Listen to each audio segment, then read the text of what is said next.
नमस्कार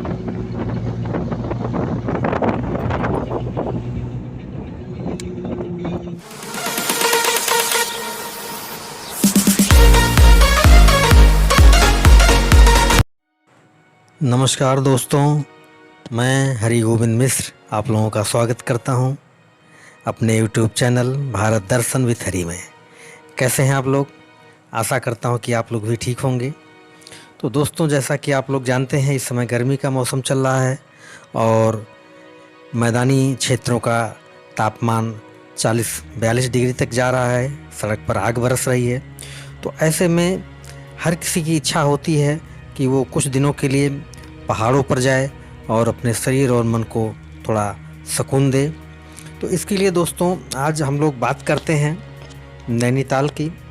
दोस्तों, जैसा कि आप लोग जानते हैं, मेरा ये भारत दर्शन चैनल जो है मैंने इसी पर्पस से बनाया है कि जिससे मैं लोगों को टिप्स दे सकूं कि वो कम से कम बजट में यात्राएं कैसे करें। क्योंकि हमारे बहुत से भाई बंधु ऐसे हैं जो बजट न होने के कारण अपनी यात्रा करने की इच्छा को नहीं पूरी कर पाते हैं, बल्कि वो उसे दबा देते हैं। तो मैं ऐसे भाइयों के लिए ये ब्लॉग लेकर के आया हूँ और मैं जहाँ भी जाता हूँ कोशिश करता हूँ कि मैं वहाँ के बारे में एक ऐसा ब्लॉग बनाऊँ, एक ऐसी इन्फॉर्मेशन दूँ जिससे वहाँ कोई भी व्यक्ति मिनिमम बजट में घूम सके, वहाँ की यात्रा कर सके। तो चलिए दोस्तों, आज हम बात करते हैं नैनीताल की। नैनीताल के लिए हम एक बहुत ही अच्छा प्लान लेके आए हैं कि आप लखनऊ से नैनीताल मात्र 780 रुपये में घूम सकते हैं। इसके लिए दोस्तों आप लोगों को हमारा ये ब्लॉग पूरा देखना होगा और अगर आपने अभी तक हमारे चैनल को सब्सक्राइब नहीं किया है तो सबसे पहले इसे सब्सक्राइब कीजिए। और दोस्तों, आपके एक सब्सक्रिप्शन से हमें मोटिवेशन मिलता है, क्योंकि हम लोग मेहनत करते हैं और आप लोगों के लिए ब्लॉग बनाते हैं जिससे कि हमारे सभी भाइयों को हेल्प मिले, मदद मिले। तो चलिए चलते हैं, अब ब्लॉग की बात करते हैं। दोस्तों, आप लोग ब्लॉग पूरा अंत तक देखिएगा, तभी आपको पूरी इन्फॉर्मेशन मिल पाएगी और आप नैनीताल कैसे घूमा जाए, कहाँ रहा जाए, कब जाया जाए, क्या क्या वहाँ देखा जाए, ये सारी बातें आप जान पाएंगे और फिर उसके हिसाब से आप बहुत ही आसान और बहुत ही कम खर्चे में नैनीताल की यात्रा कर पाएंगे। तो चलिए अब देर न करते हुए शुरू करते हैं नैनीताल का ब्लॉग। नैनीताल घूमने के लिए अगर हम बात करते हैं तो नैनीताल सभी जगहों से जुड़ा हुआ है और इसका नियरेस्ट रेलवे स्टेशन है काठगोदाम। अगर आप ट्रेन से आना चाहते हैं तो आपको काठगोदाम तक ट्रेन से आना होगा और उसके बाद आपको काठगोदाम से नैनीताल के लिए टैक्सी या बस मिल जाएगी। और अगर आप बाई एयर आना चाहते हैं तो यहाँ का नियरेस्ट एयरपोर्ट है पंतनगर, वहाँ से नैनीताल की दूरी लगभग 70 किलोमीटर है। और अगर आप टैक्सी वहाँ से हायर करके आते हैं तो उसका चार्ज लगभग 7 से 7,500 रुपये पड़ेगा। और अगर आप बस से आना चाहते हैं तो आप 250 से 300 रुपये के बीच में आ जाएंगे। और काठगोदाम से अगर आप टैक्सी द्वारा नैनीताल पहुंचना चाहते हैं तो उसका किराया लगभग 800 से 1200 रुपये पड़ेगा। और अगर आप बस से जाना चाहते हैं तो उसका किराया 70 रुपये पड़ेगा। तो इस तरह से आप किधर कहीं से भी नैनीताल पहुंच सकते हैं। सड़क मार्ग से अगर आप आते हैं तो भी आपको काठगोदाम आना पड़ेगा और काठगोदाम से आप नैनीताल अपने वाहन से भी आ सकते हैं। अगर बात करें दिल्ली से नैनीताल की दूरी लगभग 300 किलोमीटर है। तो अगर आप अपने वाहन से, निजी वाहन से आते हैं तो 7 से 8 घंटे की ड्राइव में आप नैनीताल पहुंच सकते हैं। और अगर हम लखनऊ से बात करते हैं नैनीताल अपनी गाड़ी से आने के लिए, तो नैनीताल लखनऊ से लगभग 425 किलोमीटर है, जो कि आप लगभग 9 से 10 घंटे की ड्राइव में नैनीताल पहुंच सकते हैं। तो इस तरह से दोस्तों आप नैनीताल आ सकते हैं। अब बात करते हैं कि नैनीताल में रुके कहाँ। तो नैनीताल में हमने मिनिमम बजट के धर्मशाला का एक वीडियो डाला हुआ है, जो भाई कम से कम में रुकना चाहते हैं वो उसको देख सकते हैं। और अगर और अच्छे होटल या धर्मशाला की बात करें तो यहाँ पर आपको अच्छे होटल, बहुत सारे अच्छे होटल और धर्मशाला भी मिल जाएंगे, जो जहाँ पर आपको सारी सुविधाएं भी मिलेंगी। विशेषकर आपको माल रोड पर अच्छे होटल मिलेंगे, लेकिन वहाँ थोड़ा महंगा होगा, चार्ज ज़्यादा होगा। और अगर आप वहीं से थोड़ा सा जू की तरफ ऊपर जाते हैं तो वहाँ आपको थोड़ा सस्ता होटल मिल जाएगा, बजट में मिल जाएगा। वो अपने चॉइस की बात है, अपने बजट की बात है, अपने स्टैंडर्ड की बात है, अपने हिसाब से ले सकते हैं। तो इस तरह से आप कहीं से भी नैनीताल पहुंच सकते हैं और नैनीताल में आप अपने लिए होटल या धर्मशाला अपने बजट के अनुसार चूज कर सकते हैं।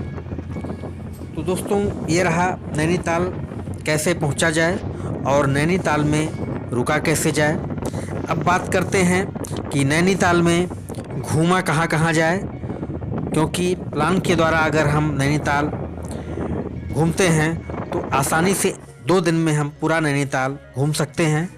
तो सबसे पहले हम बात करते हैं नैनी लेक के बारे में।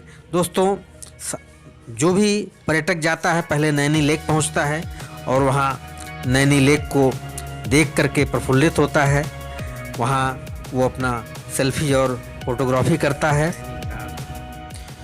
आप लेक में बोटिंग भी कर सकते हैं और बोटिंग का चार्ज जो है 210 रुपये होता है। उसके बाद आप नैनी लेक से माल रोड घूम सकते हैं। हालांकि माल रोड रात में अच्छा लगता है, सारी दुकानें हैं, माल रोड जा सकते हैं। और रोपवे से आप स्नो व्यू पॉइंट जा सकते हैं, जू भी जा सकते हैं आप। जू का किराया 100 रुपये प्रति व्यक्ति होता है। और इको केव है, इको केव भी जा सकते हैं। इको केव में भी पर व्यक्ति 100 रुपये का टिकट लगता है। ऊपर लवर्स पॉइंट है, मैंगो लेक है, सूखा ताल है। ये सारे डेस्टिनेशन नैनीताल में आपको 5 से 6 किलोमीटर के बीच में हैं, जो कि अगर आप स्वस्थ हैं, यंग हैं, आप पैदल भी जा सकते हैं। नहीं तो आपको वहाँ शेयरिंग टैक्सीज मिल जाएंगी। शेयरिंग टैक्सी नहीं बल्कि रिजर्व टैक्सी मिलेंगी, जो आपको 600 से 1200 रुपये लेंगी। और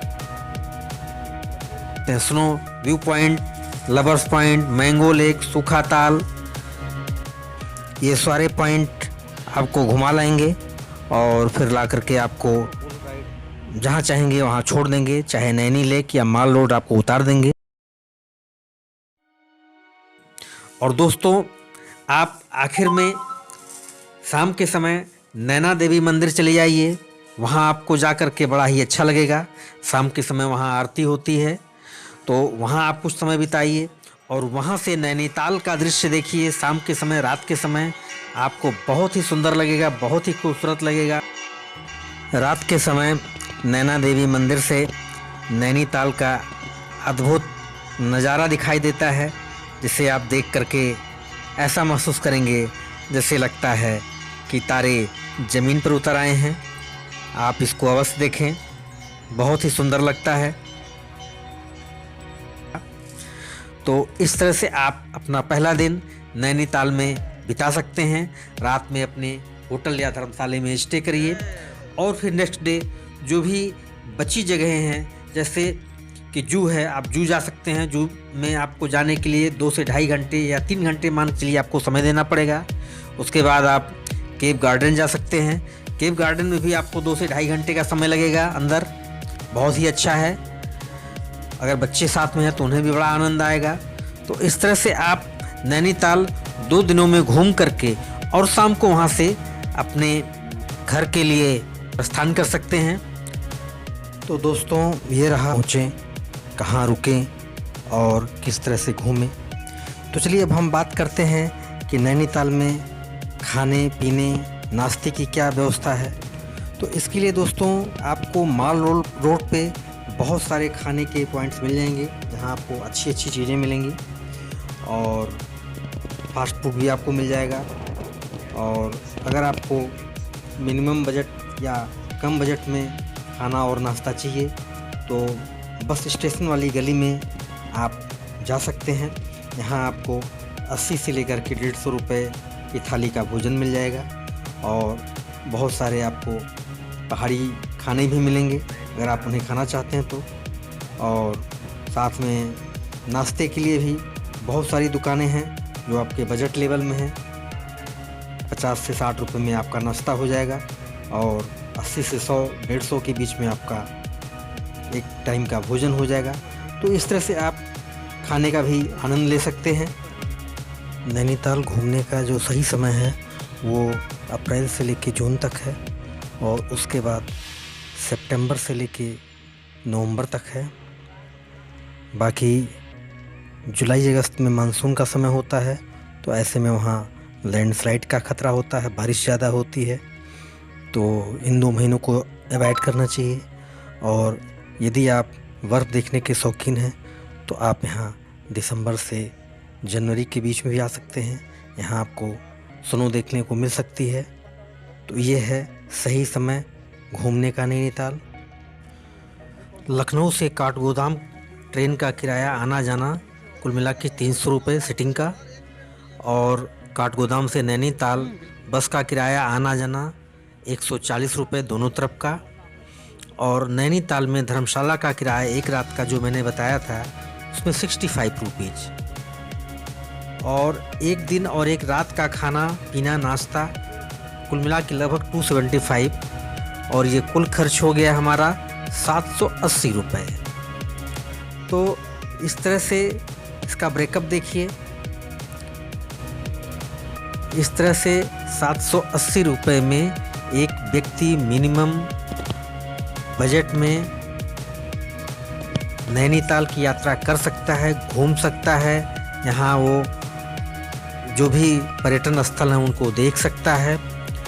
तो इस तरह से दोस्तों, अगर आप चाहते हैं कि आप भी मिनिमम बजट में ट्रैवल करें, या आप इस वजह से यात्रा नहीं कर पाते हैं कि घूमने में ज़्यादा पैसा खर्च होगा और उतने पैसे का इंतज़ाम करना बड़ा मुश्किल काम होगा, तो ऐसा नहीं है।